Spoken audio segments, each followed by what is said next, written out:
Hello students, welcome to my channel. இப்போ என்ன பார்க்குறோன்னா 12th accountancyல chapter 7ல illustration 13 பார்க்குறோம்.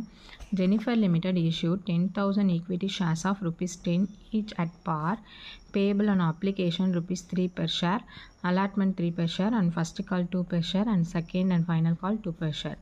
The issue was fully subscribed and all the amounts were duly received with the exception of 100 share held by Subbu, who failed to pay the second and final call.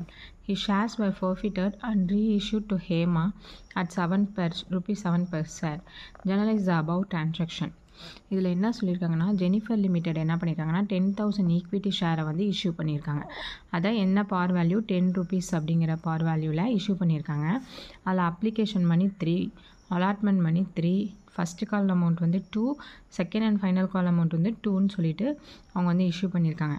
அந்த issue வந்து என்ன ஆகிடுச்சு, fully subscribe ஆகிடுச்சு. எல்லா அமௌண்ட்டும் அவங்க receive பண்ணிட்டாங்க. With the exception of 100 share மட்டும் சுப்புக்கிட்டேருந்து அவங்க ஹோல்ட் பண்ணிட்டாங்க, வரலை. எதனால் அப்படின்னா, who fail to pay the second and final call. Second and final call வந்து சுப்பு பே பண்ணாதனால அவங்களோட 100 ஷேரை மட்டும் அவங்க என்ன பண்ணிட்டாங்க, ஹோல்ட் பண்ணிட்டாங்க. அந்த ஷேரை என்ன பண்ணிட்டாங்க, ஃபர்ஃபிட் 100 ஷேரை வந்து கேன்சல் பண்ணிவிட்டு அதே 100 ஷேரை வந்து ரீஇஷ்யூ பண்ணியிருக்காங்க. யாருக்கு, ஹேமா கிட்ட வந்து ரீஇஷ்யூ பண்ணியிருக்காங்க. எவ்வளோ பார் வேல்யூ, 7 rupees அப்படிங்கிற பார் வேல்யூவில் ரீஇஷ்யூ பண்ணியிருக்காங்க. புரியுதா? இதுக்கு வந்து நம்ம ஜேர்னல் என்ட்ரிஸ் போட போகிறோம். இப்போது நம்ம இது வரைக்கும் பார்த்தது வந்து ஃபர்ஃபீச்சர் என்ட்ரியும் ரீஇஷ்யூ என்ட்ரியும் தான் தனித்தனியாக பார்த்தோம். இப்போ ஃபுல்லாகவே போட போகிறோம். ஃபஸ்ட்டு ஸ்டார்டிங் போட்டோம்னா அப்ளிகேஷன் மணி இஷ்யூலேருந்து நம்ம வந்து போட போகிறோம் ஜேர்னல் என்ட்ரி. இதில் பார்த்தீங்கன்னா 100 ஷேரை வந்து ஃபர்ஃபிட் பண்ணி அதே 100 ஷேரை தான் ரீஇஷ்யூ பண்ணியிருக்காங்க. அப்போ நம்ம ப்ரொப்போர்ஷன் கண்டுபிடிக்கணும்னு அவசியம் கிடையாது. அந்த ஃபர்ஃபீச்சர் ஷேரை மட்டும் லெஸ் பண்ணி கேபிட்டல் ரிசர்வுக்கு ட்ரான்ஸ்ஃபர் பண்ணணும். ஓகே, சம் போடும்போது உங்களுக்கு புரியும். சொல்யூஷன் பாருங்கள். இந்த books of Aruna mills limited journal entries,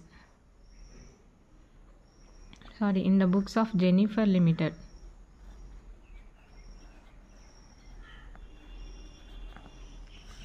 date, particulars, ledger, folio, debit, credit போட்டுங்க. ஃபஸ்ட்டு என்ன பண்ணுவோம், நம்ம அப்ளிகேஷன் மணியை ரிசீவ் பண்ணுறதுக்கான ஜேர்னல் என்ட்ரி தான் ஃபஸ்ட்டு போடுவோம். அப்போ பேங்க்லேருந்து தான் நமக்கு ரிசீவ் ஆகும். அதனால் bank account data to equity share application account சொல்லிட்டு ஜேர்னல் என்ட்ரி போடுவோம். எவ்வளோ ஷேர் இஷ்யூ பண்ணுறாங்கன்னா 10,000 ஷேரு. அப்ளிகேஷன் மணியோட வேல்யூ ₹3. அதனால் 10,000 × 3 30,000 சொல்லிட்டு போட்டோம். நெக்ஸ்ட் என்ன பண்ணுவோம், இந்த அப்ளிகேஷன் மணியை ஷேர் கேபிட்டலுக்கு ட்ரான்ஸ்ஃபர் பண்ணுவோம். அதுக்கான ஜேர்னல் என்ட்ரி போடுவோம். அப்போது அதுக்கு வந்து equity share application account data to equity share capital account. நரேஷனில் application money transfer to share கேபிட்டலுக்கு ட்ரான்ஸ்ஃபர் பண்ணியிருக்கோம். எவ்வளோ ட்ரான்ஸ்ஃபர் பண்ணியிருக்கோம், நமக்கு அப்ளிகேஷன் வந்து ரிசீவ் ஆகினது 30,000. அதனால் அதை 30,000 நம்ம போட்டுட்டோம், ட்ரான்ஸ்ஃபர் பண்ணியாச்சு. நெக்ஸ்ட் என்ட்ரி அலாட்மெண்ட்டுக்குள்ளே போடுவோம். அலாட்மெண்ட்டுக்கு ஃபஸ்ட்டு என்ன பண்ணுவோம், டியூ என்ட்ரி போடுவோம். ஓகேவா? நம்ம கால் ஃபார் பண்ணியிருக்கோம்ல, அதுக்கான என்ட்ரி தான் போடுவோம். அப்போ எதை நம்ம கால் ஃபார் பண்ணுறோம், equity share allotment account data to equity share capital account. இது வந்து அலாட்மெண்ட் மணி டியூ. எவ்வளோ ஷேர் இஷ்யூ பண்ணுறாங்க, 10,000 ஷேரு. அலாட்மெண்ட் மணியோட வேல்யூ ₹3. அதனால் 10,000 × 3 30,000 போடுறோம். இப்போ இந்த அலாட்மெண்ட் மணி ரிசீவ் பண்ணுறதுக்கான என்ட்ரி போட போகிறோம். அதுக்கு பேங்க் அமௌண்ட் உள்ளே வருதுன்னா பேங்க் வந்து டெபிட் வந்துடும். Bank account data to equity share அலாட்மெண்ட்லேருந்து நமக்கு வந்து அமௌண்ட் வருது. எவ்வளோ வருது, 10,000 × 3 30,000. ஓகேவா? இப்போது அப்ளிகேஷன் போட்டாச்சு, அலாட்மெண்ட் போட்டாச்சு. நெக்ஸ்ட்டு ஃபஸ்ட்டு கால் போட போகிறோம். ஃபஸ்ட்டு காலுக்கு ₹2 கொடுத்துருக்காங்க. அதை ஃபஸ்ட்டு டியூ அமௌண்ட்டு போடுவோம். கால் ஃபார் பண்ணுறது எதை கால் ஃபார் பண்ணுறோன்னா equity share first call account data to equity share capital account. First call money டியூவில் இருக்குது. எவ்வளோ, நம்ம 10,000 ஷேர் இஷ்யூ பண்ணியிருக்கோம். ஃபஸ்ட்டு காலோட அமௌண்ட் எவ்வளோ சொல்லியிருக்கேன், ₹2. அதனால் × 2 போட்டுரும். 10,000 × 2 20,000. அது என்ன பண்ணோம், அந்த அமௌண்ட் வந்து நமக்கு வந்து ரிசீவ் ஆகுது. அதனால் பேங்க்கை டெபிட் பண்ணுறோம். Bank account data to equity share first call account. அதுக்கு எவ்வளோ வருது, 10,000 × 2 20,000. ஓகேவா? நெக்ஸ்ட் என்ன பண்ணுறோம், செகண்ட் அண்ட் ஃபைனல் கால் போட போகிறோம். அதுதான் கால் ஃபார் பண்ணுறது ₹2க்கு. அப்போ அந்த அமௌண்ட் அப்படியே போட்டுருங்க. Equity share second and final call account data to equity share capital account. எவ்வளோ, 10,000 ஷேர் இஷ்யூ பண்ணுறாங்க, ₹2ன்னு சொல்லிட்டு கால் ஃபார் பண்ணுறாங்க, 20,000 வருது. இதுக்கான அமௌண்ட் வந்து நம்ம ரிசீவ் பண்ணுவோமா, அதுக்கு பேங்க்கை வந்து டெபிட் பண்ணிடும். Bank account data to equity share second and final call account. இப்போ பார்த்தீங்கன்னா நம்ம என்ன பண்ணியிருக்காங்க, அந்த இன்ஃபர்மேஷன் என்ன சொல்லியிருக்காங்கன்னா, the issue were fully subscribed, all the amount duly received with the exception of 100 ஷேரை மட்டும் அவங்க அமௌண்ட்டு பே பண்ண விட்டுட்டாங்க. இதில் செகண்ட் அண்ட் ஃபைனல் காலில் அதை எல்லா அமௌண்ட்டும் பே பண்ணிட்டாங்க.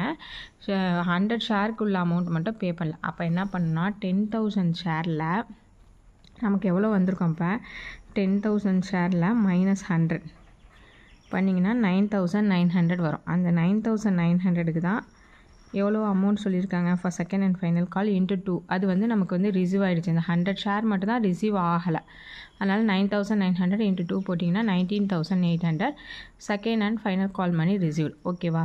இது எல்லாம் முடிச்சாச்சு. நெக்ஸ்ட்டு ஃபர்ஃபீச்சருக்கான என்ட்ரி போட போகிறோம். பாருங்கள், ஃபர்ஃபீச்சருக்கு என்ன என்ட்ரி போடுவீங்க? Equity share capital account data to equity எந்தக்கு வந்து நமக்கு வந்து கேன்சல் ஆணுச்சுன்னா செகண்ட் அண்ட் ஃபைனல் காலோட அமௌண்ட்டு தான் கேன்சல் ஆகிடுச்சு.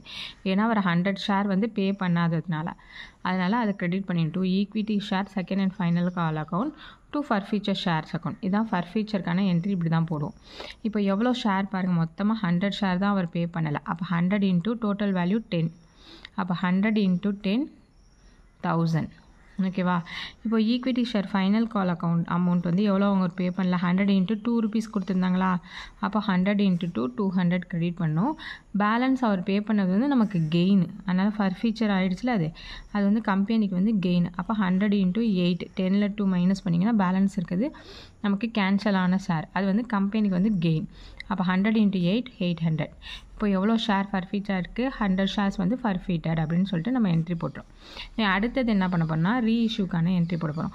எப்போதுமே ரீஇஷ்யூ பண்ணுறோம் அப்படின்னா அமௌண்ட் வந்து உள்ளே வருது. அப்போது பேங்க் அக்கௌண்ட் டேட்டார் இந்த ஃபர்ஃபீச்சர் ஷேர்ஸ் அக்கௌண்ட் அதுலேருந்து நம்ம அட்ஜஸ்ட் பண்ண போகிறோம். அதனால் ஃபர்ஃபீச்சர் ஷேரை டெபிட் பண்ணுறோம். Bank account debtor forfeiture shares account debtor to எங்கே போகுது? ஈக்விட்டி ஷேர் கேபிட்டலுக்கு போகுது. இப்போ எவ்வளோ அமௌண்ட்டு பண்ணுறாங்க ரீஇஷ்யூ பண்ணுறாங்கன்னா இந்த 100 ஷேரையே தான் அவங்க வந்து ஹேமா கிட்ட ரீஇஷ்யூ பண்ணுறாங்க. எவ்வளோனா 7 பெர் ஷேர். அதாவது டோட்டல் அமௌண்ட் வந்து 7 அப்படின்னு சொல்லிட்டு அவங்க ரீஇஷ்யூ பண்ணுறாங்க. அப்போ என்ன பண்ணணும்? 100 ஷேரை தான் அவங்க ரீஇஷ்யூ பண்ணுறாங்க. அப்போ 100 இன்ட்டு 7 தான் நமக்கு உள்ளே வரும், பேங்க்குக்கு வரும். 100 இன்ட்டு 7 700 போட்டோம். ஆனால் டோட்டல் வேல்யூ என்ன? 100 இன்ட்டு 10. ஓகேவா? டோட்டலாக அவங்க கம்பெனி இஷ்யூ பண்ணது 10 ருபீஸ்க்கு. ஆனால் ஹேமா கிட்ட அவங்க ரீஇஷ்யூ பண்ணுறது 7. அப்போ பேலன்ஸ் 3 என்ன பண்ணுவோம்? இங்கே உள்ள ஃபர்ஃபீச்சர்லேருந்து என்ன பண்ணுவோன்னா எடுத்து இங்கே அட்ஜஸ்ட் பண்ணுவோம் ரீஇஷ்யூக்கு. அப்போ 100 இன்ட்டு 3 300 ஷேரை இங்கே டெபிட் நமக்கு கெயின் வந்துருந்துச்சுல அதுலேருந்து எடுத்து கொடுப்போம் ரீஇஷ்யூக்கு. பண்ணிங்கன்னா 300. அப்போ 700 + 300 1000 வந்துருச்சு. இப்போது ஷேர்ஸ் ஃபர்ஃபீச்சர் இது வந்து ரீஇஷ்யூ பண்ணியிருக்கோம். இப்போ நெக்ஸ்ட்டு கேபிட்டல் ரிசர்வுக்கு ட்ரான்ஸ்ஃபர் பண்ணுவோம். இப்போ எவ்வளோ வந்துச்சு ப்ராஃபிட்டை? அதுக்கு என்ன என்ட்ரினா forfeiture shares account data to capital reserve account. இது எப்படி போடணும்னா ஒரே ஷேரை தான் ஷேர் வேல்யூ வந்து 100 தான் அவங்க வந்து ஃபர்ஃபீட் பண்ணுது. அதே 100 ஷேரை தான் ரீஇஷ்யூ பண்ணியிருக்காங்க. அதனால் ப்ரொப்போர்ஷன் கண்டுபிடிக்க தேவையில்லை. டேரெக்டாக என்ன பண்ணுவோம்? லெஸ் பண்ணி தான் போடுவோம். இதே வந்து ஃபர்ஃபீட் ஆனது ஒரு ஷேரும் ரீஇஷ்யூ ஆனது வேறு ஷேரும் இருந்துச்சுன்னா அதுக்கு ப்ரொப்போர்ஷன் கண்டுபிடிப்போம். இப்போ இங்கே என்னவாயிருக்கு? ஒரே அதே அமௌண்ட் ஷேரை தான் அவங்க ரீஇஷ்யூ பண்ணியிருக்காங்க. ஓகேவா? 100 ஷேர் ஃபர்ஃபீட் ஆனிச்சு, 100 ஷேர் ரீஇஷ்யூ பண்ணியிருக்காங்க. அப்போ என்ன பண்ணால் ஈஸியாக நம்ம இங்கே உள்ள ஃபர்ஃபீச்சர் அமௌண்ட்லேருந்து இந்த ஃபர்ஃபீச்சர் அமௌண்ட் கொடுத்தோம்ல அது ரெண்டத்தையும் லெஸ் பண்ணிவிட்டு போட்டால் தான் நமக்கு கெயின் கிடச்சிரும். அப்போ 800 - 300 லெஸ் பண்ணிங்கன்னா 500. இது வந்து கம்பெனிக்கு வந்து கெயின். அப்போ இதை எப்படி போடுவோம்? Forfeiture shares account debtor to எங்கே ட்ரான்ஸ்ஃபர் ஆகுது? கேபிட்டல் ரிசர்வ் அக்கௌண்ட்டுக்கு ட்ரான்ஸ்ஃபர் ஆகுது. எவ்வளோ? 500. Gain on reissue of forfeiture shares transfer to capital reserve account அப்படின்னு நிறைய சொல்லணும். ஓகேவா? சம் புரியும்னு நினைக்கிறேன். புரியும்னா கமெண்ட் செக்ஷனில் கமெண்ட் பண்ணுங்கள். தேங்க்ஸ் ஃபார் வாட்சிங்.